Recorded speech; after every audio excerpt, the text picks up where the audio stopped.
എന്തുകൊണ്ടായിരിക്കാം നമ്മൾ ഡോക്ടർ ആവണമെന്ന് ആഗ്രഹിക്കുന്നതിൻ്റെ ഒരു ചേതോവികാരം? നിങ്ങളുടെ അടുത്ത ഒരു 10 വർഷം നിങ്ങൾ അതിനുവേണ്ടി ഡെഡിക്കേറ്റ് ചെയ്താൽ മാത്രമേ നിങ്ങൾ ഡോക്ടർ ആകൂ എന്നുള്ളതാണ്. 2 ആൾക്കാരുടെ കയ്യിൽ നിന്നാണ് നമുക്ക് അറിവ് പകർന്നു കിട്ടുന്നത്. അവസാനം വരുന്ന രോഗികൾക്ക് ഡോക്ടറുടെ പ്രോപ്പർ അറ്റൻഷൻ പോലും ചിലപ്പോൾ കിട്ടിയെന്ന് വരില്ല. കാരണം അത്രയധികം പേഷ്യൻ്റ് ലോഡാണ്. നാളെ മെഡിക്കൽ കോളേജിലേക്ക് അഡ്മിഷൻ കിട്ടി കയറുമ്പോൾ സാധാരണഗതിയിൽ 5 വർഷവും നമ്മൾ ആ പഠനത്തിന് വേണ്ടി തന്നെ ചിലവാക്കും. മെഡിക്കൽ രംഗത്ത് പ്രവർത്തിച്ച് ഒരുപാട് ധനം ഉണ്ടാക്കിയിട്ടുള്ള ഒരു 2-3 കമ്പനികളുടെ കഥ കൂടി എനിക്കിവിടെ പറയണമെന്ന് ആഗ്രഹമുണ്ട്. നിശ്ചയമായിട്ടും നമ്മളൊരു 1000 രൂപയ്ക്ക് മുകളിൽ, അല്ലെങ്കിൽ ചില സമയത്ത് 4000 രൂപ വരെ ഒരു കൺസൾട്ടേഷന് വേണ്ടി ചിലവാക്കുന്ന രീതിയിലേക്ക് കേരളത്തിലെ ആരോഗ്യ രംഗത്തിൻ്റെ കോസ്റ്റ് ഉയർന്നുകൊണ്ടിരിക്കുകയാണ്. എത്രയും പെട്ടെന്നൊരു ജോലി കണ്ടെത്തുക, ഒരു വരുമാനം കണ്ടെത്തുക, ആ വരുമാനത്തിൽ നിന്ന് അച്ഛനെയും അമ്മയൊക്കെ ഒന്ന് ഹാപ്പി ആക്കുക, ഇങ്ങനെയൊക്കെയുള്ള ചില ചിന്തകളാണ് നമ്മളുടെ മനസ്സിലുണ്ടാകുന്നത്. താഴോട്ട് പോകുന്നിടത്ത് തളർന്നു പോകാതെ വീണ്ടും വീണ്ടും വീണ്ടും സ്വയം മോട്ടിവേറ്റ് ചെയ്ത് മുകളിലേക്ക് എത്തിക്കുക. ആ പെർസിവിയറൻസ് എന്ന് പറയുന്നത് ഒരു എൻ്റർപ്രനോറെ സംബന്ധിച്ച് വേണ്ട ഒരു വലിയ ക്വാളിറ്റിയാണ്. ശരിക്കും എന്തിനാണ് നമ്മൾ ഡോക്ടർ ആവുന്നത്? എന്തുകൊണ്ടായിരിക്കാം നമ്മൾ ഡോക്ടർ ആവണമെന്ന് ആഗ്രഹിക്കുന്നതിൻ്റെ ഒരു വികാരം, ഒരു ചേതോ വികാരം? എന്തുകൊണ്ടായിരിക്കാം ആൾക്കാർക്ക് ഡോക്ടർ ആവണമെന്ന് ഇത്രയും ആഗ്രഹം? ഡോക്ടർ ആവുമ്പോൾ നമ്മൾ ഏകദേശം ഒരു ദൈവം ആവുന്ന പോലെയാണ്. ഇന്നലെ ഒരാൾ പറയുമായിരുന്നു, ഓസ്ട്രേലിയയിലും അമേരിക്കയിലും ഒക്കെ ലോയർമാർക്കാണ് ഡോക്ടർമാരെ കൂടുതൽ കാശ് കിട്ടുന്നത്. അപ്പോൾ ഇത് കേട്ടോണ്ടിരുന്ന ഒരു മെഡിക്കൽ സ്റ്റുഡൻറ്റ് പറഞ്ഞു, അതിപ്പോൾ നിങ്ങൾക്ക് എന്തെങ്കിലും വലിയ അസുഖം വന്നു കഴിഞ്ഞാൽ നിങ്ങൾക്ക് ലോയറുടെ അടുത്ത് പോയിരിക്കാൻ പറ്റത്തില്ലല്ലോ, നിങ്ങൾ ഡോക്ടറെ തന്നെ കാണാൻ പോകണ്ടേ. അപ്പോൾ ഒരുതരം ദൈവികമായ ഒരു പരിവേഷം നമുക്ക് നൽകുന്ന ഒരു ജോലിയാണ്, ഒരു പ്രൊഫഷനാണ് ഡോക്ടർ എന്ന് പറയുന്നത്. പക്ഷേ ഇപ്പോൾ ഡോക്ടർമാരുടെ സംഘടനയായ ഇന്ത്യൻ മെഡിക്കൽ അസോസിയേഷൻ ഭാരവാഹികളോട് നമ്മൾ സംസാരിക്കുമ്പോൾ നമ്മൾ മനസ്സിലാക്കുന്നത് ഒരുപാട് ഡോക്ടേഴ്സ് ഗ്രാജുവേറ്റ് ചെയ്ത് ഇന്ന് കേരളത്തിൽ അവൈലബിൾ ആയിട്ടുണ്ട്. That is the supply of doctors are going up. കൂടുതൽ മെഡിക്കൽ കോളേജുകൾ, കൂടുതൽ സീറ്റുകൾ നമുക്കിപ്പോൾ അനുവദിച്ച് കിട്ടുന്നു. അപ്പോൾ അതിൻ്റെ ഭാഗമായി കൂടുതൽ ഡോക്ടർമാർ സമൂഹത്തിലേക്ക് വരുന്നു. ഇതിലെല്ലാവർക്കും PGക്ക് അഡ്മിഷൻ കിട്ടുന്നില്ല. അപ്പോൾ ആൾക്കാർ ഒരുപാട് സമയം അപ്പോൾ ഈ ഡോക്ടർ പഠനത്തിനെക്കുറിച്ച് പൊതുവേ ആൾക്കാർ പറയുന്ന ഒരു കാര്യം എന്ന് പറഞ്ഞു കഴിഞ്ഞാൽ, നിങ്ങളുടെ അടുത്ത ഒരു 10 വർഷം നിങ്ങൾ അതിനുവേണ്ടി ഡെഡിക്കേറ്റ് ചെയ്താൽ മാത്രമേ നിങ്ങൾ ഡോക്ടർ ആകൂ എന്നുള്ളതാണ്. പക്ഷേ ഞാൻ ഇന്നും വളരെ I see it very high up. ഞാൻ നേരത്തെ പറഞ്ഞ പോലെ ഒരു ദൈവികമായ ഒരു ജോലി തന്നെയാണ് ഡോക്ടർ എന്ന് പറയുന്നത്. കാരണം നമ്മളൊരു ഓപ്പറേഷൻ തിയേറ്ററിൽ ചെല്ലുമ്പോഴോ അല്ലെങ്കിൽ ഒരു ചെറിയ പനി പിടിച്ചൊരു ക്ലിനിക്കിൽ ചെല്ലുമ്പോൾ പോലും doctor is A profession that commands a lot of respect, a lot of trust. ആൾക്കാർ നമ്മളിൽ വിശ്വസിക്കുന്നു, ആൾക്കാർ നമ്മളെ ബഹുമാനിക്കുന്നു, ആൾക്കാർ നമ്മളെ ദൈവത്തെ പോലെ കാണുന്നു. അത്രയ്ക്ക് മൈറ്റി ആയിട്ടുള്ള ഒരു പ്രൊഫഷനാണ് ഡോക്ടർ എന്ന് പറയുന്നത്.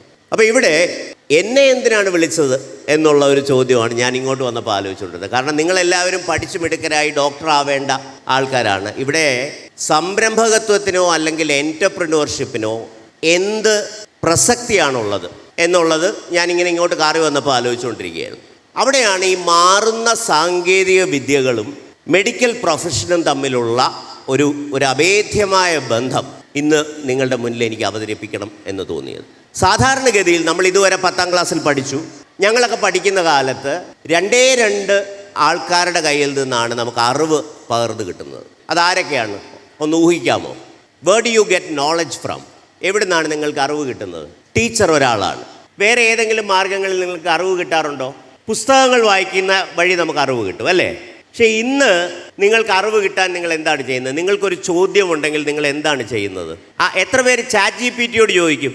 ആരും ചോദിക്കില്ല, കുറച്ച് പേരൊക്കെ ചോദിക്കും എന്നാണ് പറയുന്നത്. ഞാനൊക്കെ ആണെങ്കിൽ ഇപ്പോൾ എന്ത് ചോദ്യം ഉണ്ടെങ്കിലും എൻ്റെ ഒരു സ്വഭാവം പോലെ ഞാൻ നേരെ ChatGPTയുടെ അടുത്ത് ചെന്ന് ചോദിക്കും, ഇതിൻ്റെ ഒരു ഉത്തരം തരാമോ എന്ന് പറഞ്ഞാൽ, ഗുരുമുഖത്ത് നിന്ന് മാത്രം ലഭിച്ചിരുന്ന, ലൈബ്രറിയിൽ നിന്ന് മാത്രം ലഭിച്ചിരുന്ന, പുസ്തകങ്ങളിൽ നിന്ന് മാത്രം ലഭിച്ചിരുന്ന അറിവുകളിൽ നിന്ന് ഒരു ചോദ്യം ചോദിച്ചാൽ എപ്പോൾ വേണമെങ്കിലും ക്ഷീണമില്ലാതെ ഉത്തരം തരാൻ കഴിയുന്ന ഒരു എഞ്ചിനിലേക്ക് നമ്മളുടെ പഠനം പ്രധാനമായും മാറിക്കൊണ്ടിരിക്കുന്നു. എന്ന് പറഞ്ഞാൽ നമ്മൾക്ക് വളരെ പെട്ടെന്ന് തന്നെ നമ്മൾ റീകളക്ട് ആൻഡ് റീപ്രൊഡ്യൂസ്, അതായത് നമ്മളൊരു കാര്യം വായിക്കുന്നു, ആ വായിക്കുന്ന കാര്യം ഓർക്കുന്നു, ആ ഓർത്തെടുത്ത കാര്യം പകർത്തി എഴുതുന്നു എന്നുള്ള പെഡഗോഗിക്കൽ പഠന രീതികളിൽ നിന്ന് മാറി നമ്മൾ പെട്ടെന്ന് പഠിക്കുകയും പഠിക്കുന്ന കാര്യം അപ്ലൈ ചെയ്യുകയും ചെയ്യുന്ന ഒരു രീതിയിലേക്ക് നമ്മളുടെ പഠന രീതികൾ ഈ വരും കൊല്ലങ്ങളിൽ മാറാൻ പോകുന്നു. അപ്പോൾ അങ്ങനെ മാറുമ്പോൾ അതേ സാങ്കേതിക വിദ്യ തന്നെ ഈ മെഡിക്കൽ പ്രൊഫഷണലിലും വരുമെന്നാണ് ഞങ്ങളെപ്പോലുള്ള ടെക്നോക്രാറ്റുകൾ കരുതുന്നത്. അതായത് സാധാരണ പണ്ടൊക്കെ നമ്മളൊരു ഡോക്ടറെ കാണാൻ ചെല്ലുമ്പോൾ ഒരു സീരീസ് ഓഫ് കാര്യങ്ങൾ നമ്മളെ കൊണ്ട് അയാൾ ചെയ്യിക്കും, അല്ലെങ്കിൽ അദ്ദേഹം ചെയ്യിക്കും. അതായത് ഞാനൊരു പനിയോ അല്ലെങ്കിൽ വയറിന് എന്തെങ്കിലും ഒരു അസുഖമായിട്ടോ അല്ലെങ്കിൽ തലവേദനയായിട്ടോ നമ്മളൊരു ക്ലിനിക്കിലേക്ക് ചെല്ലുമ്പോൾ ഒരു സ്റ്റാൻഡേർഡ് സെറ്റ് ഓഫ് ടെസ്റ്റുകൾ ഡോക്ടർ ചെയ്യും. സാധാരണ നമ്മളൊക്കെ കാണുന്നതെന്ന് പറഞ്ഞാൽ ഒരു സ്റ്റെതസ്കോപ്പ് വെച്ച് അവിടെ ഇവിടെയൊക്കെ ഒന്ന് ഞെക്കി നോക്കും. പുള്ളി എന്തോ ഇങ്ങനെ കേൾക്കുന്ന പോലെ നിൽക്കും. അതിനുശേഷം വാ തുറക്കാൻ പറയും, നാക്ക് നീട്ടാൻ പറയും, ശ്വാസം വലിച്ചു വിടാൻ പറയും. ഇങ്ങനെ ഒരു സ്റ്റാൻഡേർഡ് സെറ്റ് ഓഫ് ടെസ്റ്റുകൾ നടത്തിയതിന് ശേഷമാണ് നമ്മൾ ഡയഗ്നോസിസ് എന്ന് പറയുന്നത്, എന്തായിരിക്കാം ഇയാളുടെ അസുഖം എന്ന് കണ്ടെത്താൻ ശ്രമിക്കുന്ന ഒരു പ്രോസസ്സിൽ കൂടി കടന്നു പോകുന്നു. ഒരു നിമിഷ നേരം നിങ്ങളൊന്ന് ആലോചിക്കുക. നാളെ ഈ ഡോക്ടറെ കാണുന്നതിന് മുന്നേ ആയി നിങ്ങളൊരു മുറിക്കകത്തേക്ക് കയറുന്നു. ഈ മുറിക്കകത്ത് പല പല പല സെൻസറുകളുണ്ട് എന്ന് കരുതുക. ഇന്ന് ഈ ഡോക്ടർ ചെയ്യുന്ന പല കാര്യങ്ങളും, അതായത് നമ്മുടെ ശ്വാസത്തിൻ്റെ ഗതി, അല്ലെങ്കിൽ നമ്മുടെ ഹൃദയമിടിപ്പ്, അല്ലെങ്കിൽ നമ്മളുടെ വെയ്റ്റ്, നമ്മളുടെ ഹൈറ്റ്, BMI, ഇത്തരം കാര്യങ്ങളെല്ലാം, അതായത് പ്രിലിമിനറി സ്ക്രീനിങ് എന്ന് ഞങ്ങൾ വിളിക്കുന്ന എല്ലാ കാര്യങ്ങളും ഓട്ടോമാറ്റിക്കായി ഡിറ്റക്റ്റ് ചെയ്യുന്ന ഒരു മുറി ഉണ്ടാവുമെന്ന് കരുതുക. എന്ന് പറഞ്ഞാൽ അതുകൊണ്ടുണ്ടാകാവുന്ന ഗുണം, ഒരു പ്രൈമറി ഹെൽത്ത് സെൻ്ററിൽ ഇന്ന് നമ്മൾ 150ഓളം പേഷ്യൻസിനെ, നല്ല പ്രൈമറി ഹെൽത്ത് സെൻറ്റേഴ്സിൽ ഒരു ഡോക്ടർ കാണും. ആ ദിവസത്തിൻ്റെ അവസാനം ഡോക്ടർ തളരും. അവസാനം വരുന്ന രോഗികൾക്ക് ഡോക്ടറുടെ പ്രോപ്പർ അറ്റൻഷൻ പോലും ചിലപ്പോൾ കിട്ടിയെന്ന് വരില്ല. കാരണം അത്രയധികം പേഷ്യൻ്റ് ലോഡാണ് നമ്മൾ ഇന്നിപ്പോൾ കാണുന്നുണ്ട്. മെഡിക്കൽ കോളേജുകൾ അനവധി രോഗികൾ വരുന്നു, അവർക്ക് അറ്റൻഷൻ കിട്ടുന്നില്ല. പ്രൈമറി ഹെൽത്ത് സെൻ്ററുകളിൽ അറ്റൻഷൻ കിട്ടുന്നില്ല. ഇത്തരത്തിലുള്ള കാര്യങ്ങളെ എല്ലാം മാറ്റിമറിക്കുന്ന രീതിയിൽ സാങ്കേതിക വിദ്യ പുരോഗമിച്ചുകൊണ്ടേയിരിക്കുകയാണ്. എന്ന് പറഞ്ഞാൽ നമ്മളൊരു രോഗിയെ പരിശോധിക്കുന്ന രീതി സാങ്കേതിക വിദ്യ വഴി വലിയ രീതിയിൽ മാറിമറിയും. രണ്ടാമത്തെ കാര്യം, നമ്മളൊരു ഡോക്ടറുമായി സംസാരിച്ചുകൊണ്ടിരിക്കുമ്പോൾ, ഒരു വലിയ ഹോസ്പിറ്റലിൽ നമ്മൾ പോവുകയാണെങ്കിൽ ഒരു ഡോക്ടറുമായി സംസാരിച്ചുകൊണ്ടിരിക്കുമ്പോൾ ഒരു നേഴ്സോ അല്ലെങ്കിൽ ഒരു ജൂനിയർ ഡോക്ടറോ നമ്മളുടെ അടുത്തിരുന്ന് ഈ പറയുന്ന കാര്യങ്ങളെല്ലാം എഴുതിയെടുക്കും. അതൊരു ഫയലിലാക്കും. ഈ ഫയലാണ് ആ പേഷ്യൻറ്റിൻ്റെ മെഡിക്കൽ ഹിസ്റ്ററി എന്ന് നമ്മൾ വിളിക്കുന്നത്. അതായത് നാളെ ഒരു ദിവസം നമുക്ക് വേറൊരു അസുഖവുമായി നമ്മൾ ആ ഡോക്ടറുടെ അടുത്ത് ചെല്ലുമ്പോൾ അദ്ദേഹം ഒരു ഫയൽ വിളിപ്പിക്കും, ഒരേ ഹോസ്പിറ്റലിലാണെങ്കിൽ. ഈ ഫയലിനെയാണ് ഞങ്ങൾ ഇലക്ട്രോണിക് മെഡിക്കൽ റെക്കോർഡ്സ് എന്ന് വിളിക്കുന്നത്. ഈ റെക്കോർഡുകൾ ഉണ്ടെങ്കിലാണ് ഒരാൾക്ക് അലർജികൾ എന്തെങ്കിലും ഉണ്ടോ, എന്ത് മരുന്ന് കൊടുക്കാൻ കഴിയും, അയാൾക്ക് പ്രീ കണ്ടീഷൻസ്, പണ്ട് അയാൾക്ക് എന്തെങ്കിലും ഹാർട്ട് അറ്റാക്ക് വന്നിട്ടുണ്ടോ, അല്ലെങ്കിൽ വേറെ എന്തെങ്കിലും അസുഖങ്ങൾ വന്നിട്ടുണ്ടോ, കോമോബിഡിറ്റീസ് ഉണ്ടോ എന്നൊക്കെ കണ്ടെത്തുന്ന ഫയലുകളാണ് ഈ ഇലക്ട്രോണിക് മെഡിക്കൽ റെക്കോർഡ്സ് എന്ന് പറയുന്നത്. ഈ ഇലക്ട്രോണിക് മെഡിക്കൽ റെക്കോർഡ്സ് ഒരാളിരുന്ന് ടൈപ്പ് ചെയ്യുകയാണ്, അല്ലെങ്കിൽ എഴുതുകയാണ്. ഇന്നിപ്പോൾ സാങ്കേതികവിദ്യ വികസിച്ച് വരുന്ന വഴി എന്താണെന്ന് പറഞ്ഞു കഴിഞ്ഞാൽ, നിങ്ങളൊരു പേഷ്യൻറ്റും ഞാനൊരു ഡോക്ടറുമാണെങ്കിൽ ഞാനും നിങ്ങളും തമ്മിൽ സംസാരിച്ചു കൊണ്ടിരിക്കുമ്പോൾ ഓട്ടോമാറ്റിക്കലി അതിനകത്ത് പറയുന്ന എല്ലാ കാര്യങ്ങളും ഒരു മെഡിക്കൽ ഡോക്ടർക്ക് മനസ്സിലാവുന്ന രീതിയിലേക്ക് സ്റ്റോർ ചെയ്യാനുള്ള സാങ്കേതിക വിദ്യ ഇന്ന് ഡെവലപ്പ് ചെയ്ത് വരുന്നു. തിരുവനന്തപുരത്തെ ഒരു കമ്പനി ഈ അടുത്തിടയ്ക്ക് ഡിസ്പ്ലേ ചെയ്ത മറ്റൊരു സാങ്കേതിക വിദ്യയെപ്പറ്റി ഞാൻ പറയാം. നിങ്ങൾ ആകെ ചെയ്യേണ്ടത് ഒരു മൈക്കിലേക്ക് നിങ്ങളൊന്ന് ചുമയ്ക്കുക എന്നുള്ളതാണ്. നിങ്ങളുടെ ചുമയുടെ പാറ്റേൺ അനലൈസ് ചെയ്തിട്ട് നിങ്ങൾക്ക് ഏതെങ്കിലും രീതിയിലുള്ള ത്രോട്ട് ഓർ ലങ് ക്യാൻസർ വരാൻ സാധ്യതയുണ്ടോ എന്ന് ഏകദേശം 95% ആക്യുറസിയോടുകൂടി പറയുന്ന ഒരു മെഷീൻ അവരവിടെ പ്രവർത്തിപ്പിച്ചിരുന്നു. ഇതുപോലെ തന്നെ ബ്രസ്റ്റ് ക്യാൻസർ, നിരാമയ എന്ന് പറയുന്ന ഒരു കമ്പനി ബ്രസ്റ്റ് ക്യാൻസർ ഡിറ്റക്റ്റ് ചെയ്യാൻ നമുക്ക് ആകെ ഒരു കിയോസ്ക് എന്ന് പറയുന്ന ഒരു ചെറിയൊരു മുറിക്കകത്തേക്ക് കയറിയിരിക്കുക, ഓട്ടോമാറ്റിക്കലി നമ്മൾ പ്രോൺ ടു ബ്രസ്റ്റ് ക്യാൻസർ ആണോ എന്ന് പറയുന്ന ടെക്നോളജി ഡെവലപ്പ് ചെയ്ത് വന്നിരിക്കുന്നു. ഇനി അങ്ങോട്ടങ്ങോട്ട് പോകുന്തോറും ഇത് കുറച്ചുകൂടെ കോംപ്ലിക്കേറ്റഡ് ആയിട്ട് വരും. അതായത് ഇന്നിപ്പോൾ നമ്മൾ ചികിത്സാ സമ്പ്രദായം എങ്ങനെയാണ് നിലനിർത്തുന്നതെന്ന് പറഞ്ഞു കഴിഞ്ഞാൽ ഒരു ജനറിക് പ്രാക്ടീസാണ് നമുക്ക് ചെയ്യുന്നത്. ഇപ്പോൾ നമ്മുടെ പഴയ ഈസ്റ്റേൺ മെഡിസിൻ, ആയുർവേദത്തിലേക്ക് നമ്മൾ പോയി കഴിഞ്ഞു കഴിഞ്ഞാൽ ഓരോ മനുഷ്യനും ഓരോ പ്രകൃതിയാണെന്നും, അതായത് വാദം, പിത്തം, കഫം എന്നുള്ള പ്രകൃതികളിൽ ഏത് പ്രകൃതിയിൽപ്പെട്ട മനുഷ്യനാണ് ഈ വരുന്നതെന്നും അയാൾക്ക് എന്ത് തരത്തിലുള്ള മരുന്ന് കൊടുത്താലാണ് ഏറ്റവും കൂടുതൽ ഫലിക്കുന്നതെന്നുമുള്ള രീതിയിലാണ് ഈസ്റ്റേൺ മെഡിസിൻ വർക്ക് ചെയ്തിരുന്നത്. എന്നാൽ വെസ്റ്റേൺ മെഡിസിൻ വർക്ക് ചെയ്തിരുന്നത് നമുക്കൊരു പനി വന്നു കഴിഞ്ഞാൽ പാരസെറ്റമോൾ എല്ലാവരും കഴിക്കുക, ഒരേ ഡോസിൽ കഴിക്കുക എന്നുള്ള രീതിയിലുള്ള ഒരു സ്റ്റാൻഡേർഡൈസ്ഡ് ചികിത്സയാണ് വെസ്റ്റേൺ മെഡിസിനിൽ വന്നിരുന്നത്. പക്ഷേ ഇനി അങ്ങോട്ട് പോകും തോറും പേഴ്സണലൈസ്ഡ് മെഡിസിൻ, അതായത് ഓരോ ആൾക്കാരുടെയും ശരീര രീതി വെച്ച്, അയാളുടെ ജനിതക ഘടന വെച്ച്, അയാൾ എന്താണോ കഴിക്കുന്നത്, അല്ലെങ്കിൽ എന്ത് തരത്തിലുള്ള ആക്ടിവിറ്റിയാണോ, അയാളുടെ സോഫ്റ്റ്വെയർ എഞ്ചിനീയർ ആണോ, അയാളുടെ അത്ലീറ്റ് ആണോ, ഇത്തരത്തിലുള്ള കാര്യങ്ങൾ കൂടി കണക്കിലെടുത്തുകൊണ്ട് അയാൾക്ക് വേണ്ടി മാത്രമുള്ള ചികിത്സാ രീതികൾ കൊടുക്കാൻ കഴിയുന്ന രീതിയിലേക്ക് മെഡിക്കൽ പ്രൊഫഷൻ മാറിമറിയുകയാണ്. അപ്പോൾ ഇതെല്ലാം ഒരു ഡോക്ടറുടെ കരിയറിനെ കാര്യമായി മാറ്റിമറിക്കും. ഇന്നുള്ള രീതിയിൽ നിന്ന് മറ്റൊരു രീതിയിലേക്ക് ഈ ഡോക്ടേഴ്സിൻ്റെ കരിയർ മാറിമറിയും. അവിടെ ഓരോ ഘട്ടത്തിലും നമുക്ക് സംരംഭകത്വത്തിനുള്ള ഒരു ഓപ്പർച്യൂണിറ്റി കൂടി കിട്ടുമെന്ന് പറയാൻ വേണ്ടിയാണ് ഞാൻ ഇത്രയും പറഞ്ഞത്. അതായത് നിങ്ങൾ നാളെ മെഡിക്കൽ കോളേജിലേക്ക് അഡ്മിഷൻ കിട്ടി കയറുമ്പോൾ സാധാരണഗതിയിൽ 5 വർഷവും നമ്മൾ ആ പഠനത്തിന് വേണ്ടി തന്നെ ചിലവാക്കും. പക്ഷേ ആദ്യത്തെ വർഷം മുതൽ തന്നെ മാറുന്ന സാങ്കേതിക വിദ്യകളുമായി നമ്മളൊന്ന് ഫെമിലിയറൈസ് ചെയ്യുക. അതെങ്ങനെയായിരിക്കും നമ്മളുടെ പ്രൊഫഷനെ, മെഡിക്കൽ പ്രൊഫഷനെ മാറ്റിമറിക്കുന്നത് എന്ന് ആലോചിക്കുക. അത്തരത്തിലുള്ള ആലോചനകളിൽ നിന്ന് വരുന്ന ആശയങ്ങളെ ഉൽപ്പന്നങ്ങളാക്കി മാറ്റുകയും ആ ഉൽപ്പന്നങ്ങളെ ലോക വിപണിയിൽ എത്തിക്കുകയും ചെയ്യുക എന്നുള്ള ഒരു പ്രോസസ്സ് കൂടി നാളെ നിങ്ങൾ മെഡിക്കൽ കോളേജുകളിലേക്ക് ചെല്ലുമ്പോൾ നിങ്ങളുടെ മനസ്സിലുണ്ടാവണം എന്നുള്ളതാണ് എൻ്റെ ഒരു ആഗ്രഹം. അപ്പോൾ അതിൻ്റെ ഭാഗമായി നമ്മൾ എന്തൊക്കെയാണ് സാധാരണ ചെയ്യേണ്ടത് എന്നുള്ള കാര്യം കൂടി ഞാനൊന്ന് പറഞ്ഞോട്ടെ. ഒന്ന്, ഇത്തരത്തിലുള്ള ഒരു ആശയം ഉണ്ടായിക്കഴിഞ്ഞു കഴിഞ്ഞാൽ ആ ആശയത്തിനെ ഒരു ഉൽപ്പന്നമോ അല്ലെങ്കിൽ ഒരു മാതൃകയോ ആക്കി ഡെവലപ്പ് ചെയ്യാൻ വേണ്ടിയിട്ടുള്ള പണം, ആ പണമാണ് സ്റ്റാർട്ടപ്പ് മിഷൻ തരുന്നത്. അപ്പം ഞാൻ സ്റ്റാർട്ടപ്പ് മിഷനെ റെപ്രസെൻ്റ് ചെയ്ത് ഇവിടെ നിൽക്കുന്നതുകൊണ്ട് തന്നെ ഇത് പറയാൻ ഞാൻ ബാധ്യസ്ഥനാണ്. അതായത് നിങ്ങളുടെ മനസ്സിലൊരു ആശയമുണ്ട്, ഈ രാജ്യത്തെ ഹെൽത്ത് കെയർ ആരോഗ്യ രംഗത്തിനെ മാറ്റിമറിക്കാൻ പറ്റുന്ന രീതിയിലുള്ളൊരു ആശയം നിങ്ങളുടെ മനസ്സിലുണ്ടെങ്കിൽ ആ ആശയത്തിനെ ഒരു ഉൽപ്പന്നമാക്കി മാറ്റാനുള്ള പണം കണ്ടെത്താനുള്ള ഒരു സ്ഥലം എന്ന് പറയുന്നത് സ്റ്റാർട്ടപ്പ് മിഷനാണ്. രണ്ടാമത്തെ കാര്യം എന്ന് പറയുന്നത് ഒരു ഇൻ്റർ ഡിസിപ്ലിനറി നെറ്റ്വർക്ക് നിങ്ങൾ ഫോം ചെയ്യണം. സാധാരണ മെഡിക്കൽ കോളേജുകളിൽ പ്രവർത്തിക്കുന്ന അല്ലെങ്കിൽ പഠിക്കുന്ന കുട്ടികൾ മെഡിക്കൽ കോളേജിൻ്റെ മതിൽക്കെട്ടുകളിനുള്ളിൽ നിന്ന് മാത്രമാണ് പ്രവർത്തിക്കുന്നത്. അല്ലെങ്കിൽ ഒരു കമ്മ്യൂണിറ്റി മെഡിസിൻ, ചിലപ്പോൾ നിങ്ങളുടെ പ്രാക്ടീസിൻ്റെ ഭാഗമായി നിങ്ങൾ കുറച്ച് കമ്മ്യൂണിറ്റി പ്രാക്ടീസോട് ചെയ്യും. അടുത്തുള്ള ഗ്രാമത്തിൽ പോയി ഒരു ക്യാമ്പ് നടത്തി, ഒരു മെഡിക്കൽ ക്യാമ്പ് നടത്തി, അങ്ങനെയുള്ള കാര്യങ്ങൾ കൂടി നിങ്ങളുടെ ഇടപെടും. പക്ഷേ നിങ്ങൾ ഒരിക്കലും ഒരു MBA കോളേജിലെ ബിസിനസ് സ്റ്റുഡൻസുമായി ഇൻട്രാക്ട് ചെയ്യാറില്ല. ഒരിക്കലും തൊട്ടടുത്തുള്ള എഞ്ചിനീയറിംഗ് കോളേജിലെ കുട്ടികളുമായി ചേർന്ന് നിങ്ങളുടെ ഓപ്പറേഷൻ തിയേറ്ററിൽ ഉപയോഗിക്കാൻ പറ്റുന്ന പുതിയ ഒരു സംവിധാനം അല്ലെങ്കിൽ പുതിയൊരു ഡിവൈസ് ഉണ്ടാക്കാൻ കഴിയുമോ എന്ന് നിങ്ങൾ ആലോചിക്കുന്നില്ല. നിങ്ങളുടെ അടുത്തുള്ള ഒരു സൈക്കോളജിസ്റ്റിൻ്റെ അടുത്ത് ചെന്നിട്ട് ഒരു മെൻ്റൽ ഹെൽത്ത് പ്ലാറ്റ്ഫോം ഉണ്ടാക്കാൻ കഴിയുമോ എന്ന് നമ്മൾ ആലോചിക്കുന്നില്ല. അപ്പോൾ അത്തരത്തിലുള്ള interdisciplinary collaborative work has to happen between you and the nearby colleges. അപ്പോൾ ഇവിടെ ഇപ്പോൾ കോഴിക്കോട് നമ്മൾ എടുക്കുകയാണെങ്കിൽ കോഴിക്കോട് മെഡിക്കൽ കോളേജ് കേരളത്തിലെ തന്നെ ഏറ്റവും മികച്ച മെഡിക്കൽ കോളേജുകളിലൊന്നാണ്. കോഴിക്കോടുള്ള NIT എന്ന് പറയുന്നത് കേരളത്തിലെ ഏറ്റവും മികച്ച എഞ്ചിനീയറിംഗ് വിദ്യാഭ്യാസം നൽകുന്ന ഒരു സ്ഥലമാണ്. കോഴിക്കോടുള്ള IIM എന്ന് പറയുന്നത് കേരളത്തിലെയോ ഇന്ത്യയിലോ ഏറ്റവും മികച്ച മാനേജ്മെൻറ്റ് വിദ്യാഭ്യാസം നൽകുന്ന ഒരു സ്ഥലമാണ്. പക്ഷേ IIM-ലെ MBA-കാരും NIT-യിലെ BTech-ഓ MTech-കാരും ഗവൺമെൻറ് മെഡിക്കൽ കോളേജിലെ ഡോക്ടർമാരും ഒരുമിച്ചിരുന്ന് സംസാരിക്കുന്ന, ഒരുമിച്ചിരുന്ന് ആശയ രൂപീകരണം നടത്തുന്ന ഒരു പ്രസ്ഥാനം ഇതുവരെ നമുക്ക് നിലവിലില്ല. അത്തരത്തിലുള്ള ഒരു ക്ലസ്റ്റർ കൂടി നമ്മൾ ഫോം ചെയ്യാൻ ഉദ്ദേശിക്കുന്നുണ്ട്. അപ്പോൾ അതിൻ്റെ ഭാഗം, നിങ്ങൾ മെഡിക്കൽ കോളേജിൽ കയറുകയാണെങ്കിൽ നിങ്ങൾ അതിൻ്റെ ഭാഗം കൂടിയായി മാറണം എന്ന് ഞാൻ ഈ ഘട്ടത്തിൽ അഭ്യർത്ഥിക്കുകയാണ്. ഇതിനകത്ത് എത്ര പേർക്ക് നല്ല കാശുകാരാവണമെന്ന് ആഗ്രഹമുണ്ട്? I also want to narrate a few stories.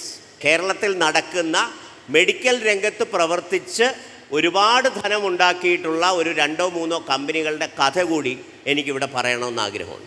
Chandrasekhar Balagopal എന്ന് പറയുന്ന ഒരു യുവ IAS ഓഫീസർ, നിങ്ങൾ ചിലപ്പോൾ അദ്ദേഹത്തിനെ പറ്റി കേട്ടിട്ടുണ്ടാവും. ഇന്നലെ അദ്ദേഹത്തിന് ഒരു ടൈ എന്ന് പറഞ്ഞ സംരംഭകരുടെ ഒരു കൂട്ടായ്മയുണ്ട്. അവരുടെ ലൈഫ് ടൈം അച്ചീവ്മെൻറ്റ് അവാർഡ് ഇന്നലെ ബാലഗോപാൽ സാറിന് കൊടുക്കുകയുണ്ടായി. ബാലഗോപാൽ സാറ് ഏതോ വളരെ ചെറിയ പ്രായത്തിൽ, എനിക്ക് തോന്നുന്നു less than 30 years, he was an IAS officer in Orissa. അവിടെ നിന്ന് രാജിവെച്ചിട്ട് തിരുവനന്തപുരത്തെ ശ്രീ ചിത്ര തിരുനാൾ institute of medical science and technology അവിടെ വന്ന് ഈ ബ്ലഡ് ബാഗ്, അപ്പോൾ രക്തം നമ്മൾ ഒരാളുടെ കയ്യിൽ നിന്ന്, ഒരു ദാതാവിൻ്റെ കയ്യിൽ നിന്ന് രക്തം സ്വീകരിക്കുകയും ആ രക്തം മറ്റൊരു സ്ഥലത്തേക്ക് ട്രാൻസ്ഫർ ചെയ്യാൻ ഉപയോഗിക്കുന്ന ബാഗുകളെയാണ് നമ്മൾ ബ്ലഡ് ബാഗുകൾ എന്ന് വിളിക്കുന്നത്. ഏതാണ്ട് 7 വർഷം നീണ്ടു നിന്ന പരീക്ഷണ ഗവേഷണങ്ങൾക്കൊടുവിൽ ബാലഗോപാൽ സാർ ഇത്തരത്തിലുള്ള ഒരു മെറ്റീരിയൽ, ഈ ബ്ലഡ് ട്രാൻസ്ഫർ ചെയ്യാൻ പറ്റുന്ന മെറ്റീരിയൽ കണ്ടെത്തുകയും അത് വെച്ചൊരു വലിയ ബ്ലഡ് ബാഗ് ഫാക്ടറി ഉണ്ടാക്കുകയും ആ ബ്ലഡ് ബാഗ് ഫാക്ടറി ഒരു ജാപ്പനീസ് കമ്പനി, ഒരു വലിയ ജാപ്പനീസ് കമ്പനിയായ ടെറൂമോ വന്ന് വാങ്ങിക്കുകയും അങ്ങനെ ഇന്ന് ലോകത്തിലെ തന്നെ ഏറ്റവും കൂടുതൽ ബ്ലഡ് ബാഗുകൾ ഉണ്ടാക്കുന്ന ഒരു മാനുഫാക്ചറിങ് ഫെസിലിറ്റി ആയിട്ട് തിരുവനന്തപുരത്തെ ഈ സെൻറ്റർ മാറുകയും ചെയ്തു. ഇതാണ് മെഡിക്കൽ ടെക്നോളജിയിൽ നമുക്കുള്ള ഓപ്പർച്യൂണിറ്റി എന്ന് പറയുന്നത്. നമ്മൾ ഹാർട്ട് വാൽവുകൾ എന്ന് പറയുന്നത് വളരെ വളരെ എക്സ്പെൻസീവ് ആയിട്ടുള്ള ഒരു സാധനമായിരുന്നു ഒരുപാട് വർഷങ്ങൾക്ക് മുന്നേ. എനിക്ക് തോന്നുന്നു ലക്ഷക്കണക്കിന് രൂപ ചിലവാക്കേണ്ടിയിരുന്ന ഒരു ഡിവൈസാണ് ഹാർട്ട് വാൽവ് എന്ന് പറയുന്നത്. ഇതേ ശ്രീ ചിത്ര തിരുനാൾ ഇൻസ്റ്റിറ്റ്യൂട്ടിലുള്ള റിസർച്ച് വഴി അതിൻ്റെ വില ഏതാണ്ട് 10 മടങ്ങ് കുറയ്ക്കുന്ന രീതിയിലുള്ള ഇന്ത്യയിലുള്ള സാധാരണക്കാരായ ആൾക്കാരുടെ ഇടയിലേക്ക് ഈ ഹാർട്ട് വാൽവുകൾ എത്തിക്കുന്ന രീതിയിലുള്ള ഗവേഷണവും ഈ ശ്രീ ചിത്രയിൽ തന്നെ നടന്നിട്ടുണ്ട്. അത് പിന്നീട് HLL പോലുള്ള കമ്പനികൾ അത് മാർക്കറ്റിലേക്ക് എത്തിക്കുകയും ചെയ്തിട്ടുണ്ട്. ഇവിടെ അടുത്ത് തൊടുപുഴ, നമ്മുടെ മധ്യ തിരുവിതാംകൂർ കോട്ടയത്തിനടുത്തുള്ള തൊടുപുഴ എന്ന് പറയുന്ന സ്ഥലത്ത് ലോകത്തെ ഏറ്റവും മികച്ച, ഏറ്റവും കൂടുതൽ ഡെൻറ്റൽ ഇംപ്ലാന്റുകൾ ഉണ്ടാക്കുന്നത്, നമ്മുടെ പല്ല് ഒടിഞ്ഞു പോയാലോ പ്രായമാകുമ്പോൾ പല്ല് കൊഴിഞ്ഞു പോയാലോ ഒക്കെ ഉപയോഗിക്കുന്ന ഡെൻറ്റൽ ഇംപ്ലാന്റുകൾ എന്ന് പറയുന്ന ഉണ്ടാക്കുന്ന ഡെൻകെയർ എന്ന് പറയുന്ന സ്ഥാപനം വർക്ക് ചെയ്യുന്നുണ്ട്.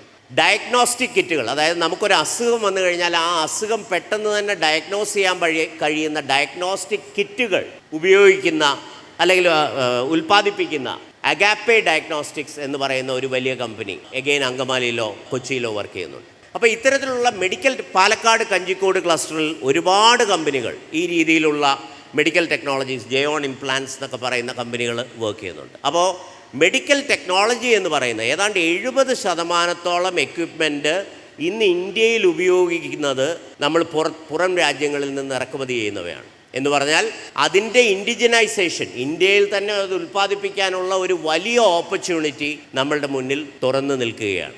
ഇനിയും വേറൊരു കാര്യം എനിക്ക് പറയാൻ ആഗ്രഹമുള്ളത് റൂറൽ ഹെൽത്ത് കെയർ ആണ്. അതായത് നമ്മൾ സാധാരണ വിദ്യാഭ്യാസം കഴിഞ്ഞു കഴിഞ്ഞാൽ ഡോക്ടർമാരെല്ലാം പ്രിഫർ ചെയ്യുന്നത് എനിക്ക് തിരുവനന്തപുരത്തോ കോഴിക്കോടോ കൊച്ചിയിലോ പോലെയുള്ള സിറ്റികളിൽ വർക്ക് ചെയ്യണം എന്നുള്ളതാണ്. മാത്രമല്ല, ഞാനിപ്പോൾ ഒരു ആശുപത്രിയിലേക്ക് പോവുകയാണെങ്കിൽ, ഇപ്പോൾ ഒരു കിംസ് അല്ലെങ്കിൽ കോസ്മോപൊളിറ്റൻ എന്നൊക്കെ പറയുന്നതാണ് തിരുവനന്തപുരം പോലെയുള്ള ഞാൻ താമസിക്കുന്ന നഗരങ്ങളിലെ വലിയ ആശുപത്രികൾ എന്ന് പറയുന്നത്.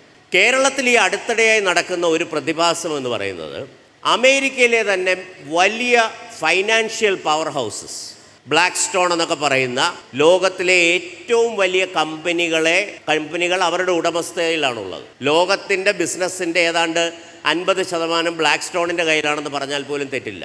ആ രീതിയിലുള്ള ബ്ലാക്ക് സ്റ്റോൺ, KKR എന്നൊക്കെ പറയുന്ന വലിയ ഫൈനാൻഷ്യൽ പവർ ഹൗസസ് കേരളത്തിലെ ആശുപത്രികളിൽ, പ്രൈവറ്റ് ആശുപത്രികളിൽ വലിയ രീതിയിലുള്ള ഇൻവെസ്റ്റ്മെൻറ്റ് ഇന്ന് നടത്തിക്കൊണ്ടിരിക്കുകയാണ്. കിംസ് അവർ വാങ്ങിച്ചു, ആസ്ട്ര അവർ വാങ്ങിച്ചു, കോഴിക്കോടുള്ള മൈത്ര ബേബി മെമ്മോറിയൽ ഹോസ്പിറ്റൽ അവർ വാങ്ങിച്ചു, ഫൈസലിൻ്റെ മൈത്ര അവർ വാങ്ങിച്ചു. അപ്പോൾ ഒരു വലിയ രീതിയിലുള്ള ഫോറിൻ ഫണ്ടുകൾ കേരളത്തിലെ മെഡിക്കൽ ഹോസ്പിറ്റലുകൾ, പ്രൈവറ്റ് ഹോസ്പിറ്റലുകളിലേക്ക് ഒഴുകിക്കൊണ്ടിരിക്കുകയാണ്. അതിൻ്റെ ഒരു ആഫ്റ്റർ എഫക്റ്റ് എന്ന് പറയുന്നത് എന്താണെന്ന് അറിയാമോ? നമ്മളുടെ ഹെൽത്ത് കെയറിനുള്ള ചെലവ്, അതായത് നമ്മളൊരു ആശുപത്രിയിൽ പോയി കഴിഞ്ഞാൽ നമ്മൾ മുടക്കുന്ന പൈസയുടെ ഒരു ക്വാണ്ടം. പണ്ട് നമ്മളൊരു ഡോക്ടറെ, ഇപ്പം ഞാനൊക്കെ ചെറുതായിരിക്കുമ്പോൾ ഒരു ഡോക്ടറെ പോയി കണ്ടു കഴിഞ്ഞാൽ ഞങ്ങൾ കൊടുക്കുന്ന 50 രൂപയായിരുന്നു. പിന്നീട് അതിപ്പോൾ ചിലപ്പോൾ ഒരു 500 രൂപ വരെ ആയിരിക്കും നമുക്കൊരു പേഴ്സണൽ ഡോക്ടർ ഉണ്ടെങ്കിൽ അയാൾക്ക് ഒരു കൺസൾട്ടേഷന് വേണ്ടി നമ്മൾ കൊടുക്കുന്നത്. പക്ഷേ നമ്മൾ ഇതുപോലെയുള്ള ഒരു വലിയ ഹോസ്പിറ്റലിലേക്ക് പോകുമ്പോൾ നിശ്ചയമായിട്ടും നമ്മളൊരു 1000 രൂപയ്ക്ക് മുകളിൽ, അല്ലെങ്കിൽ ചില സമയത്ത് 4000 രൂപ വരെ ഒരു കൺസൾട്ടേഷന് വേണ്ടി ചിലവാക്കുന്ന രീതിയിലേക്ക് കേരളത്തിലെ ആരോഗ്യരംഗത്തിൻ്റെ കോസ്റ്റ് ഉയർന്നുകൊണ്ടിരിക്കുകയാണ്. ഈ കോസ്റ്റ് അതുപോലെ ഉയരുമ്പോൾ നിങ്ങളുടെ മുന്നിൽ മറ്റൊരു സാധ്യത കൂടി വരികയാണ്. അതായത് പേഴ്സണലൈസ്ഡ് മെഡിസിൻ അല്ലെങ്കിൽ ഫാമിലി ഡോക്ടർ. പണ്ടൊക്കെ എനിക്കൊരു ചുമ വന്നു കഴിഞ്ഞാൽ, അല്ലെങ്കിൽ എൻ്റെ കുഞ്ഞിനൊരു പനി വന്നു കഴിഞ്ഞാൽ വിളിച്ചു ചോദിക്കാൻ പറ്റുന്ന, ഡയറക്റ്റായിട്ട് കൺസൾട്ട് ചെയ്യാൻ പറ്റുന്ന ഒരു ഫാമിലി ഫിസിഷ്യൻ എന്ന് പറയുന്ന ഒരു കോൺസെപ്റ്റ് പണ്ടുണ്ടായിരുന്നു. ആ കോൺസെപ്റ്റ് ചെറിയ രീതിയിൽ ഇങ്ങനെ പൊയ്ക്കൊണ്ടിരിക്കുകയാണ്. ഇപ്പോൾ നമുക്ക് ഫാമിലി ഫിസിഷ്യൻ ഇല്ല, we go to a hospital. ആ പേഴ്സണലൈസ്ഡ് മെഡിസിനോടൊപ്പം തന്നെ ഇത്തരത്തിലുള്ള ഫാമിലി ഫിസിഷ്യൻ എന്ന് പറയുന്ന ഒരു മേഖല മുന്നോട്ട് കൊണ്ടുവരാൻ കൂടിയുള്ള ഒരു ഓപ്പർച്യൂണിറ്റിയാണ്. ഇപ്പോൾ ചെറിയ ചെറിയ ഹോസ്പിറ്റലുകളെ ആൾക്കാർ വിശ്വസിച്ച് തുടങ്ങിയിരിക്കുന്നു, ചെറിയ ഡോക്ടറുകളെ, ചെറിയ ക്ലിനിക്കുകളെ ആൾക്കാർ വിശ്വസിച്ച് തുടങ്ങിയിരിക്കുന്നു. അപ്പോൾ അത്തരത്തിലുള്ള ഒരു ഓപ്പർച്യൂണിറ്റി കൂടി നമ്മളുടെ ഈ എൻ്റർപ്രനോർഷിപ്പിൻ്റെ ഭാഗമായിട്ട് നിങ്ങൾക്ക് ചെയ്യാവുന്നതാണ്. There are multiple companies. ഇപ്പോൾ ഒരു ഹസ്ബൻഡ് ആൻഡ് വൈഫ് ക്യൂറോ കെയർ എന്ന് പറയുന്ന ഒരു കമ്പനി അവർ സ്റ്റാർട്ട് ചെയ്തു. അവരാകെ ചെയ്യുന്നത് 100 ഫാമിലികളെ ആഗ്രിഗേറ്റ് ചെയ്യുക. അതായത് ഓരോ ലൊക്കാലിറ്റിയുമുള്ള 100 ഫാമിലികളെ ആഗ്രിഗേറ്റ് ചെയ്യുക. ആ 100 ഫാമിലികൾക്ക് എന്ത് പ്രൈമറി കെയർ വേണമെങ്കിലും അതിവർ കൊടുക്കും. ഞാൻ വർഷാവർഷം അവർക്കൊരു ഫീസ് കൊടുക്കുക. അത് മാത്രമാണ് ഞാൻ ചെയ്യേണ്ടത്. ഇത്തരത്തിലുള്ള പുതിയ ബിസിനസ് മോഡലുകളും ഈ മെഡിക്കൽ രംഗവുമായി ബന്ധപ്പെട്ട് വളർന്നു വന്നുകൊണ്ടേയിരിക്കുകയാണ്. പിന്നെ ഇവിടെ ഗംഗാധരൻ സാർ ഒരു കാര്യം പറഞ്ഞു, അതായത് എല്ലാവരും MBBSകാരാവണമെന്ന് ഒരു നിർബന്ധവും ഇല്ല. നിങ്ങൾ ഓരോരുത്തരും ഇതിന് പഠിക്കുമ്പോൾ ഈ MBBS ഒരു ഫ്ലാഷിനെസ് അല്ലെങ്കിൽ ഒരു ഫാഷൻ ചിലപ്പോൾ മറ്റുള്ള കരിയറിന് ഇല്ലെങ്കിൽ പോലും ഒരു senior nurse in US makes more money than the doctor, junior doctor. That is the truth. എനിക്കറിയാവുന്ന ഫാർമസി കഴിഞ്ഞിട്ടുള്ള ആൾക്കാർ, B.Pharm M.Pharm കഴിഞ്ഞിട്ടുള്ള ആൾക്കാർ മെഡിക്കൽ റൈറ്റിംഗ്, ഫാർമക്കോ വിജിലൻസ് എന്നൊക്കെ പറയുന്ന ജോലികളിൽ വർക്ക് ചെയ്യുന്ന, ക്ലിനിക്കൽ ട്രയലുകളുമായി ബന്ധപ്പെട്ട് വർക്ക് ചെയ്യുന്ന ആൾക്കാർ ഒരു മാസം 5 മുതൽ 10 ലക്ഷം രൂപ വരെ ശമ്പളം വാങ്ങിക്കുന്ന ആൾക്കാരെ എനിക്കറിയാം.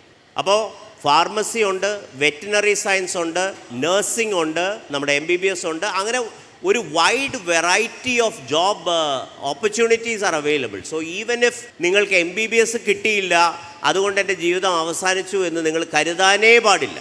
കാരണം MBBSനെക്കാട്ടിലും കൂടുതൽ സംരംഭക സാധ്യതകളുള്ള ഒട്ടനവധി ഇത്തരത്തിലുള്ള മേഖലകൾ മെഡിക്കൽ രംഗവുമായിട്ട് ബന്ധപ്പെട്ടുണ്ട്.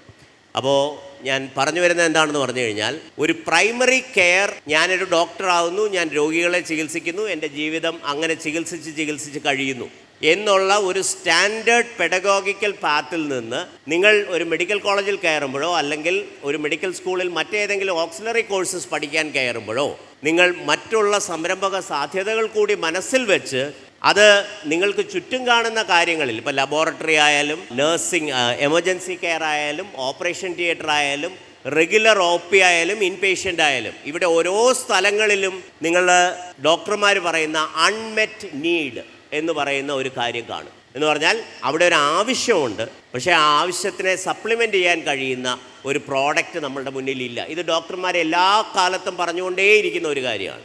അപ്പോൾ ആ അൺമെറ്റ് നീഡുകളെ നമുക്ക് സംരംഭക സാധ്യതകളാക്കി മാറ്റാൻ കഴിയും. അതുവഴി വലിയ വലിയ കമ്പനികൾ നമുക്ക് ഫോം ചെയ്യാൻ കഴിയും. ചിലപ്പോൾ ലോകോത്തര കമ്പനികൾ തന്നെ മെഡിക്കൽ ഡോക്ടർമാർ കേരളത്തിലുള്ളവർ വിചാരിച്ചു കഴിഞ്ഞാൽ ഒരു വലിയ ഒരു സംരംഭക സാധ്യത നമ്മളുടെ മുന്നിലുണ്ട്. അപ്പോൾ അതുകൂടി നിങ്ങൾ കൺസിഡർ ചെയ്യണം എന്നപേക്ഷിച്ചുകൊണ്ട് ഞാൻ എൻ്റെ വാക്കുകൾ അവസാനിപ്പിക്കുന്നു. കുറേയധികം വിദ്യാർത്ഥികളും രക്ഷിതാക്കളും, എസ്പെഷ്യലി സാർ 10ാം ക്ലാസ്സിൽ പഠിക്കുന്ന രക്ഷിതാക്കളും വിദ്യാർത്ഥികളും ഈ ഒരു കാലഘട്ടത്തിൽ എന്ത് മാറ്റാണ് അവർക്ക് ഈ ഒരു പകൽ കൊണ്ട് മാറ്റാൻ പറ്റുക അവരുടെ കരിയർ ഡിസിഷനിലും, അത് equally four parents and students. ഈ ഒരു സദസ്സിൽ ഇത്രയും ആൾക്കാർ വന്നതും ഇൻട്രാക്ട് ചെയ്യുന്നതും സന്തോഷമുള്ള കാര്യമാണ്. അതുപോലെ തന്നെ MBBS പഠിച്ചുകൊണ്ടിരിക്കുന്ന സമയത്താണ് ഈ ഒരു ആശയം വന്നതും ആ സമയം മുതലേ നമ്മൾ കേരള സ്റ്റാർട്ടപ്പ് മിഷനും സാറിൻ്റെ പേരൊക്കെ ആഗ്രഹിച്ചു, സാറോട് സംസാരിക്കാനൊക്കെ ആഗ്രഹിച്ച ഒരു ആളായിരുന്നു. അപ്പം ഈ ഒരു സമയത്ത് ഈ ഒരു ഡോപ്പൻ്റെ 5ാമത്തെ വർഷം സാറിൻ്റെ കൂടെ ഇരുന്ന് ഇൻട്രാക്ട് ചെയ്യാൻ പറ്റിയതിൽ ഞാൻ അഭിമാനിക്കുകയാണ്. എസ്പെഷ്യലി എന്നോട് തന്നെ എൻ്റെ ഹാർഡ് വർക്കും നമ്മുടെ ടീമിൻ്റെ കംപ്ലീറ്റ് ഹാർഡ് വർക്കിൻ്റെ ബലമായിട്ട് തന്നെയാണ് നമുക്കിങ്ങനെ എത്താൻ പറ്റിയത്. എസ്പെഷ്യലി നമ്മൾ കുട്ടികളോടൊക്കെ സ്കൂളുകളിൽ സെഷൻ എടുക്കാൻ പോകും, എന്ത് കരിയറാണ് ആഗ്രഹം എന്നുള്ള രീതിയിൽ. പണ്ടൊക്കെ നമ്മളെ സമയത്ത് നമ്മൾ കേൾക്കാറ് ഡോക്ടർ, എഞ്ചിനീയർ, IAS ഓഫീസേഴ്സ്, ടീച്ചർമാരെന്നൊക്കെ ആയിരുന്നു. ഇപ്പം കറൻ്റ്ലി ഈക്വലി തന്നെയാണ് ഒരു പേരും കൂടി ഉയർന്നു വന്നിട്ടുണ്ട്. CEO എന്ന് പറയുന്ന ഒരു ജോലി എനിക്ക് ആഗ്രഹിക്കുന്നുണ്ട്, അല്ലെങ്കിൽ എനിക്ക് ആ ഒരു CEO ആവണം. അപ്പം നമുക്കറിയാം CEO എന്ന് പറയുന്നാൽ ഒരു പ്രൊഫഷണൽ ജോബല്ല, അത് എത്തിപ്പെടുന്ന ഒരു കാര്യമാണെന്നുള്ളത്. സാറിപ്പം കേരള സ്റ്റാർട്ടപ്പ് മിഷൻ്റെ CEO ആണ്. കേരളത്തിൻ്റെ നവസംരംഭകരെ ക്രിയേറ്റ് ചെയ്യുന്നിടത്തുള്ള ലീഡറാണ് സാർ. സാർ എങ്ങനെയാണ് CEO എന്ന് പറയുന്ന സാറിൻ്റെ ഒരു ജേണി, ഞാൻ തെറ്റല്ലെങ്കിൽ TKM എഞ്ചിനീയറിംഗ് കോളേജിലായിരുന്നു സാറ് പഠിച്ചത്. സാറ് കമ്പ്യൂട്ടർ സയൻസ് ആയിരുന്നു. അവിടുന്ന് ഈ ഒരു കേരള സ്റ്റാർട്ടപ്പ് മിഷൻ CEO ആയതും എങ്ങനെയാണ് ആ കഥ ചെറിയ രീതിയിൽ പറയാം. ആൻഡ് CEO ആണ് ആഗ്രഹിക്കുന്ന കുറേ കുട്ടികൾ ഇവിടെയുണ്ട്, അവരോട് എന്താണ് സാർക്ക് പറയാനുള്ളത്? ഞാൻ എൻ്റെ ജേണി പറഞ്ഞു തുടങ്ങും. ആക്ച്വലി ഞാൻ TKM എഞ്ചിനീയറിംഗ് കോളേജിൽ പറഞ്ഞ പോലെ B.Tech in computer science and engineering ആണ് ഞാൻ ചെയ്തത്. 95-ലാണ് ഞാൻ പാസ്സായത്. അപ്പോൾ കേരളത്തിലെ ഒരു പ്രത്യേകത ഞാൻ കണ്ടിട്ടുള്ളത് എന്താണെന്ന് പറഞ്ഞു കഴിഞ്ഞാൽ, ഈ മധ്യവർഗ കുടുംബങ്ങളിൽ ജനിക്കുന്ന കുട്ടികൾക്ക് എത്രയും പെട്ടെന്ന് ഒരു ഫൈനാൻഷ്യൽ അപ്ലിഫ്റ്റ്മെൻറ്റ്, അതായത് കുറച്ച് പൈസ പെട്ടെന്ന് ഉണ്ടാക്കണം എന്നുള്ള ഒരു മോഹം അവരുടെ മനസ്സിൽ പൊതുവേ ഞാൻ കണ്ടിട്ടുണ്ട്. അത് എൻ്റെ മനസ്സിലുണ്ടായിരുന്നു. മറ്റുള്ളവർക്ക് അതുണ്ടോ എന്ന് എനിക്കറിയില്ല, ഇപ്പോൾ ഉള്ള കുട്ടികൾക്ക് അതുണ്ടോ എന്ന് എനിക്കറിയില്ല. പക്ഷേ അന്ന് എത്രയും പെട്ടെന്നൊരു ജോലി കണ്ടെത്തുക, ഒരു വരുമാനം കണ്ടെത്തുക, ആ വരുമാനത്തിൽ നിന്ന് അച്ഛനെയും അമ്മയൊക്കെ ഒന്ന് ഹാപ്പി ആക്കുക, ഇങ്ങനെയൊക്കെയുള്ള ചില ചിന്തകളാണ് നമ്മളുടെ മനസ്സിലുണ്ടായിരുന്നത്. അപ്പോൾ അങ്ങനെ ഞാൻ ബാംഗ്ലൂരിൽ അന്ന് തൊട്ടേ എനിക്ക് മെഡിക്കൽ രംഗവുമായി ഒരു ഇച്ചിരി ബന്ധമുണ്ട്. അപ്പോൾ ഈ ബാംഗ്ലൂരിലെ ജി മെഡിക്കൽ സിസ്റ്റംസ് എന്ന് പറഞ്ഞിട്ട് മെഡിക്കൽ എക്വിപ്മെൻറ്റുകൾ ഉണ്ടാക്കുന്ന ഒരു കമ്പനിയുടെ വിപ്രോയുമായിട്ട് ചേർന്നിട്ടുള്ള ഒരു ജോയിൻറ്റ് വെഞ്ചറിലാണ് ഞാൻ ആദ്യം ജോയിൻ ചെയ്തത്. അപ്പോൾ അന്നൊക്കെ ഉള്ള ഒരു പ്രത്യേകത എന്ന് പറഞ്ഞു കഴിഞ്ഞാൽ, നമ്മൾ ബാംഗ്ലൂർ MG റോഡിൽ കൂടി ചുമ്മാ ഇറങ്ങി നടന്നാൽ തന്നെ നമുക്ക് വിളിച്ച് അമേരിക്കയ്ക്ക് പോകാനുള്ള വിസ കിട്ടും. അതെന്ന് പറഞ്ഞാൽ എല്ലാ ശനിയും ഞായറും അവിടെയുള്ള എല്ലാ മേജർ ഹോട്ടലുകളിലും US പോകാനുള്ള ഇൻ്റർവ്യൂകൾ നടന്നുകൊണ്ടേയിരിക്കുന്ന ഒരു സമയമായിരുന്നു. ഇത് 96-97 സമയത്താണ്. അപ്പോൾ അങ്ങനെ ഞാനും US ഒരു 7 വർഷത്തോളം ഞാൻ US ജോലി ചെയ്തു. പക്ഷേ ഒരു 30 വയസ്സൊക്കെ ആയപ്പോഴത്തേക്കും എനിക്ക് എന്തുകൊണ്ടോ ഞാൻ ഈ ചെയ്യുന്ന കാര്യം പോരാ, ഇത്രയും പോരാ എന്നുള്ളൊരു തോന്നലിലേക്ക് എനിക്ക് മനസ്സ് വന്നു. അതിനെ ഞങ്ങളൊരു 30 ഇയർ ഇച്ച് എന്നൊക്കെയാണ് അന്ന് വിളിച്ചുകൊണ്ട്. അത് 30-ാം വയസ്സിൽ നമുക്ക് കാര്യങ്ങളെല്ലാം ഭംഗിയായി പോകുന്നു, പക്ഷേ അതുമായിട്ട് നമ്മൾ കംഫർട്ടബിൾ ആവുന്നില്ല, നമുക്കൊരു ചൊറിച്ചിൽ വരുന്നു, എങ്ങനെയെങ്കിലും അത് മാറ്റിപ്പിടിക്കണം എന്നുള്ളൊരു തോന്നൽ വരുന്നു. അപ്പോൾ എനിക്ക് എല്ലാ കാലത്തും ഒരു കമ്പനി, എൻ്റെ സ്വന്തം കമ്പനി തുടങ്ങണമെന്ന് ഒരാഗ്രഹം ഉണ്ടായിരുന്നു. അപ്പോൾ എന്തുകൊണ്ടാണ് ആ ആഗ്രഹം എന്ന് പറഞ്ഞു കഴിഞ്ഞാൽ, അതിൻ്റെ ഒരു ഫ്ലെക്സിബിലിറ്റിയും ഫ്രീഡവും അതൊരു വലിയ ഫാക്ടറായിരുന്നു. അതായത് എനിക്കിഷ്ടമുള്ള രീതിയിൽ ഒരു ബിസിനസ്സിനെ മുന്നോട്ട് നയിക്കാനുള്ള സ്വാതന്ത്ര്യം എൻ്റെ സ്വന്തം കമ്പനി ആകുമ്പോൾ എനിക്ക് ആരോടും ചോദിക്കാതെ തന്നെ എനിക്ക് കിട്ടുന്നു. 1. 2, ഞാൻ അതുകൊണ്ടാണ് ഇവിടെ ഇരുന്ന കുട്ടികളോട് ചോദിച്ചത്, നിങ്ങൾ എത്ര പേർക്ക് റിച്ച് ആവണം എന്ന ആഗ്രഹമുണ്ടെന്ന് ചോദിച്ചപ്പോൾ ആരും കൈപൊക്കിയില്ല. പക്ഷേ എനിക്ക് ആ ആഗ്രഹം ഉണ്ടായിരുന്നു. അതായത് കുറച്ച് കാര്യമായ പൈസ ഉണ്ടാക്കണം. അപ്പോൾ അത് ഉണ്ടാക്കണമെങ്കിൽ ഒരു റെഗുലർ ജോലി വഴി പോയി കഴിഞ്ഞു കഴിഞ്ഞാൽ it will become very difficult. ബിസിനസ്സാണ് എത്തിക്കലി കാശുണ്ടാക്കാൻ പറ്റിയ ഏറ്റവും നല്ല മാർഗം എന്നുള്ളൊരു ബോധ്യം കൂടി എൻ്റെ മനസ്സിലുണ്ടായിരുന്നു. അപ്പോൾ അങ്ങനെ 30-ാം വയസ്സിൽ ഞാൻ അവിടെ യൂണിവേഴ്സിറ്റി ഓഫ് മാസച്യൂസറ്റ്സ് എന്ന് പറഞ്ഞാൽ അവിടുത്തെ ഒരു യൂണിവേഴ്സിറ്റിയിലെ പ്രൊഫസറുമായിട്ട് ചേർന്ന് ഒരു കമ്പനി തുടങ്ങാനുള്ള, US തന്നെ ഒരു കമ്പനി തുടങ്ങാനുള്ള എല്ലാ ശ്രമങ്ങളും തുടങ്ങി. അത് ഏകദേശമൊക്കെ ഫോം ചെയ്ത് വന്നപ്പോഴത്തേക്ക് ഒരു ദിവസം അദ്ദേഹം എന്നെ ഫോണിൽ വിളിച്ചിട്ട് പറഞ്ഞു, അത് ചെയ്യാൻ പറ്റുമെന്ന് തോന്നുന്നില്ല, എനിക്കതിനുള്ള സമയമില്ല, നമ്മൾ ഒരുപാട് വർക്ക് ചെയ്തു, പക്ഷേ എനിക്കതിനുള്ള സമയം കണ്ടെത്താൻ കഴിയുമെന്ന് എനിക്ക് തോന്നുന്നില്ല. അപ്പോൾ അങ്ങനെ ആ ഒരു പ്ലാൻ അങ്ങ് പൊളിഞ്ഞു. അപ്പോൾ ആ പ്ലാൻ പൊളിഞ്ഞപ്പോഴത്തേക്കും എൻ്റെ മനസ്സ് ഏകദേശം ഒരു സംരംഭകത്വത്തിലേക്ക് മാറിക്കഴിഞ്ഞിരുന്നു. അപ്പോൾ ഞാനൊരു കമ്പനി തുടങ്ങാനുള്ള മൈൻഡ് സെറ്റിലേക്ക് ഞാൻ മാറി. അപ്പോൾ അങ്ങനെ ഞാൻ എൻ്റെ കൂട്ടുകാർക്കെല്ലാം ഒരു മെയിൽ അയച്ചു, എനിക്കിങ്ങനെ ഒരു കമ്പനി തുടങ്ങണമെന്ന് ഭയങ്കര ആഗ്രഹമാണ്, ഇന്ന ഏരിയയിലാണ് ഞാൻ തുടങ്ങാൻ ആഗ്രഹിക്കുന്നത്, നിങ്ങളിൽ ആർക്കെങ്കിലും അതിനകത്ത് ഇച്ചിരി പൈസ ഇടാൻ താല്പര്യമുണ്ടെങ്കിൽ ഒന്ന് പറഞ്ഞാൽ നന്നായിരുന്നു എന്ന്. അങ്ങനെ ആ മെയിൽ അയച്ച ഒരു 2 ദിവസത്തിനകം എൻ്റെ ഒരു 15ഓളം കൂട്ടുകാർ, ഞാൻ 5 ലക്ഷം രൂപയാണ് ചോദിച്ചത് ഒരാളുടെ കയ്യിൽ. അങ്ങനെ മൊത്തം എനിക്കൊരു 25-30 ലക്ഷം രൂപ വേണമായിരുന്നു. 15ഓളം കൂട്ടുകാർ എനിക്ക് മെയിൽ അയച്ചു, ഞങ്ങളിങ്ങനെ സപ്പോർട്ട് ചെയ്യാം എന്ന് പറഞ്ഞിട്ട്. അപ്പോൾ അതിൽ നിന്ന് ഞാൻ എനിക്ക് ഏറ്റവും അടുപ്പമുള്ള 5-6 പേരെ തിരഞ്ഞെടുത്തിട്ട് ഞാൻ അവരുടെ കയ്യിൽ നിന്ന് മാത്രം പണം വാങ്ങിച്ചു. അപ്പോൾ നമ്മൾ ഈ ഏഞ്ചൽ ഫണ്ട് അല്ലെങ്കിൽ ആദ്യം കിട്ടുന്ന മൂലധനം എന്നൊക്കെ പറയുന്നത് എന്നെ സംബന്ധിച്ച് വളരെ ഒറ്റ ഇമെയിലിൽ നടന്ന ഒരു കാര്യമാണ്. അതാണ് ഏറ്റവും ബുദ്ധിമുട്ടുള്ള കാര്യം. നമ്മൾ കമ്പനി തുടങ്ങുമ്പോൾ ഈ ആദ്യത്തെ ഏഞ്ചൽ ഫണ്ടിങ് എവിടെ നിന്ന് വരും, നമ്മളുടെ ആശയത്തിനെ നമ്മളെ സപ്പോർട്ട് ചെയ്യാൻ കഴിയുന്ന മൂലധനം ഇറക്കാൻ കഴിവുള്ള ആൾക്കാർ വരുമോ ഇല്ലയോ എന്നുള്ളതാണ് ഇതിനകത്ത് ആദ്യത്തെ ചാലഞ്ച് എന്ന് പറയുന്നത്. അപ്പോൾ അങ്ങനെ ഈ 30 ലക്ഷം രൂപ വെച്ച് ഞാൻ പതുക്കെ കമ്പനി തുടങ്ങി. അവിടെയും ഞാൻ ക്ലിനിക്കൽ റിസർച്ച് എന്ന് പറയുന്ന ഏരിയയിലാണ് ഞാൻ എത്തിപ്പെട്ടത്. അത് എങ്ങനെ എത്തിപ്പെട്ടു എന്ന് ചോദിച്ചാൽ എനിക്ക് അതിലൊരു ബാക്ക്ഗ്രൗണ്ടും ഇല്ല. പക്ഷേ നമ്മൾ കമ്പനി തുടങ്ങി, കമ്പനി എങ്ങും എത്തുന്നില്ല, പെട്ടെന്ന് ഒരു സ്ഥലത്തു നിന്ന് ഒരു ക്ലിനിക്കൽ റിസർച്ചിൻ്റെ പ്രോജക്റ്റ് വന്നപ്പോൾ you pretty much learned everything about clinical research. ഇതാണ് ഞാൻ നേരത്തെ പറഞ്ഞ ഒരു റീസ്കില്ലിങ് ആൻഡ് അപ്സ്കില്ലിങ് എന്ന് പറയുന്നത്. അതായത് നമ്മൾ ഒരിക്കലും നമ്മളുടെ ഒരു സംരംഭകൻ എന്നുള്ള രീതിയിൽ നമ്മൾ ഒരിക്കലും നമ്മുടെ പഠനം അവസാനിപ്പിക്കുന്നില്ല, നമ്മൾ പഠിച്ചുകൊണ്ടേയിരിക്കുന്നു.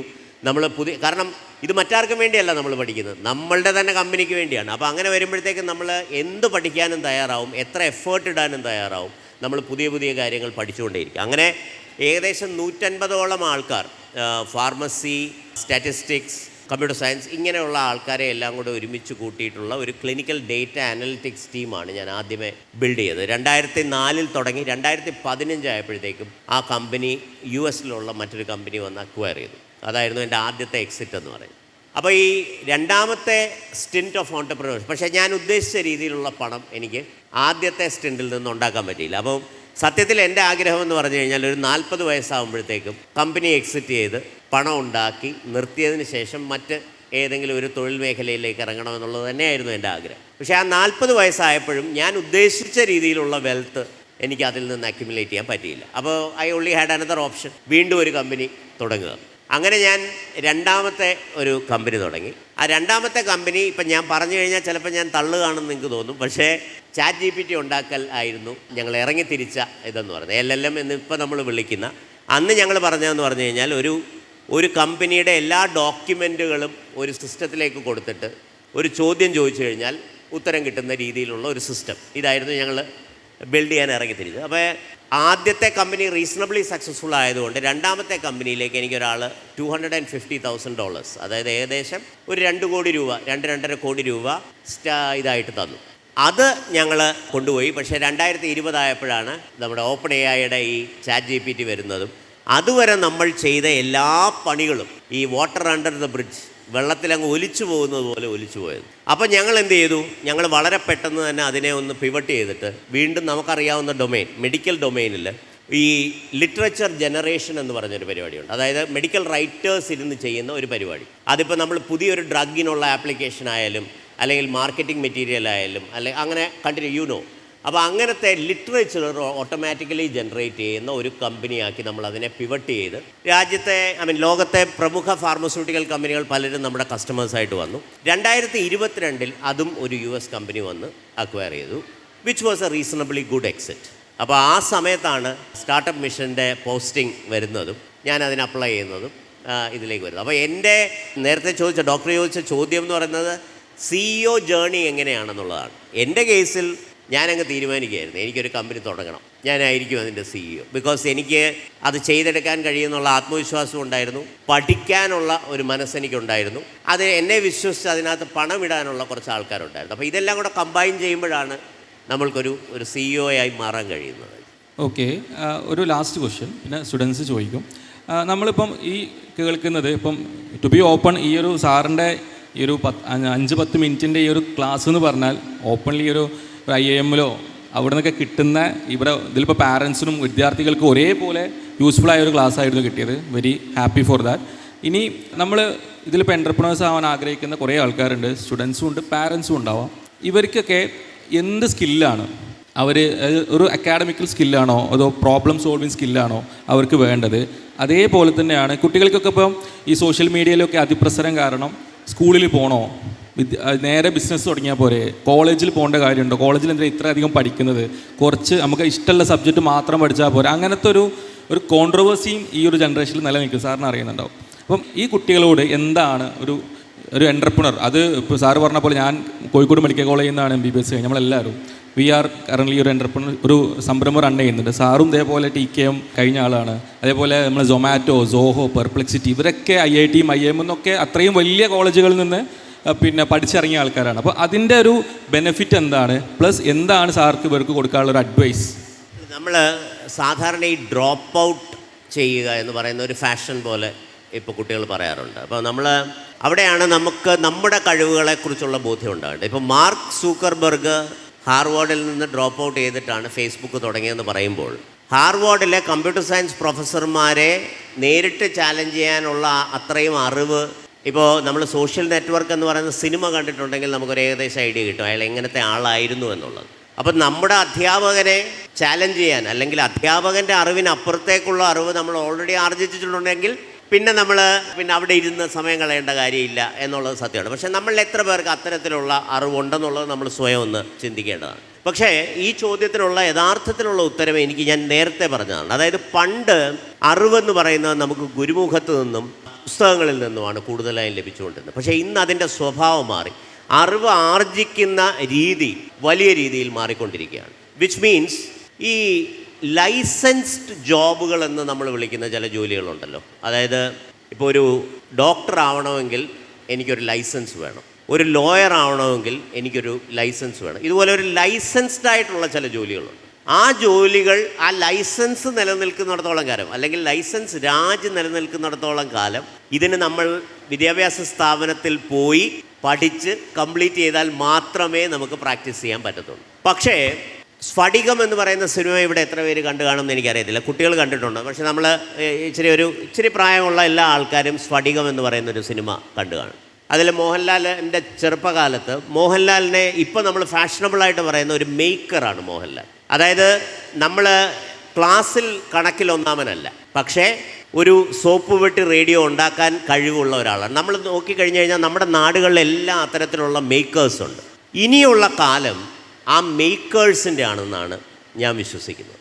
കാരണം പലപ്പോഴും വിദ്യാഭ്യാസം മാർജിനലൈസ്ഡ് ആയിട്ടുള്ള അല്ലെങ്കിൽ പാർശ്വവൽക്കരിക്കപ്പെട്ട ഒരു വിഭാഗത്തിന് നിഷേധിക്കപ്പെട്ട ഒരു കാലം ഉണ്ടായിരുന്നു, നല്ല വിദ്യാഭ്യാസം. അതിപ്പോൾ ഒരു വലിയ സ്കൂളിൽ എനിക്ക് കാശ് കൊടുത്ത് പോകാൻ കഴിയില്ല, ചിലപ്പോൾ എൻ്റെ വീട്ടിലെ സാഹചര്യങ്ങൾ അതിന് അനുവദിക്കുന്നില്ല. ഇങ്ങനെയൊക്കെയുള്ള പല പല പ്രശ്നങ്ങൾ കാരണം വിദ്യാഭ്യാസം അറിവ് നിഷേധിക്കപ്പെടുന്ന ഒരു കാലം പണ്ടുണ്ടായിരുന്നു. ആ കാലം മാറി. ഇന്നിപ്പോൾ നമുക്കൊരു ഫോണും ഇൻ്റർനെറ്റ് കണക്ഷനും ഉണ്ടെങ്കിൽ അറിവ് നേടാനുള്ള പല പല പല രീതികൾ നമ്മളുടെ മുന്നിൽ തെളിഞ്ഞു വരികയാണ്.